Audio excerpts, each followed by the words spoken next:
listening to our voices. And, you know, not all students have the privilege to come up here and stand in front of you guys like I do. So it's really wonderful that I can advocate for those students. So I have two questions, I suppose, that would kind of encompass, you know, everything you've talked about, President Harris. So first being, given not only the record level of state funding for fiscal year 2022, but that $45 million donation that was just received, do we find it pertinent to place the burden of increased funding on our students, given the recent pandemic, and have all of our other options been exhausted at this point? Number two, and President Harris, you brought this up while you were doing your opening comments, but Pillar 3 regarding affordable institutions and greatness in the strategic plan that was proposed under you. Are you aware that increasing tuition may at this time may not, in quote, focus on providing the highest quality education at the lowest possible cost and reducing student debt, and instead may achieve the opposite, which will underscore Pillar 4 by alienating marginalized groups from receiving a higher education? Thank you for your time. Thank you. Thank you. If I could respond to that for just a minute. Absolutely. Yeah, thank you. Really appreciate that. A couple of pieces.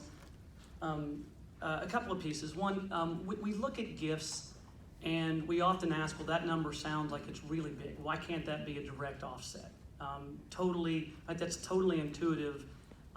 We look at gifts, so let's look at the Fran and Earl Ziegler incredibly generous gift. Of that $45 million, $20 million goes to the College of Nursing, and $13 million is specified for a research institute in the cancer space. And so there are some dollars that are going into scholarship funds, but those predominate there. And so oftentimes you get these large gifts, the question is where do they go and how can you use those dollars? And as part of the conversation I need to be having with the student leadership, because I totally get the question.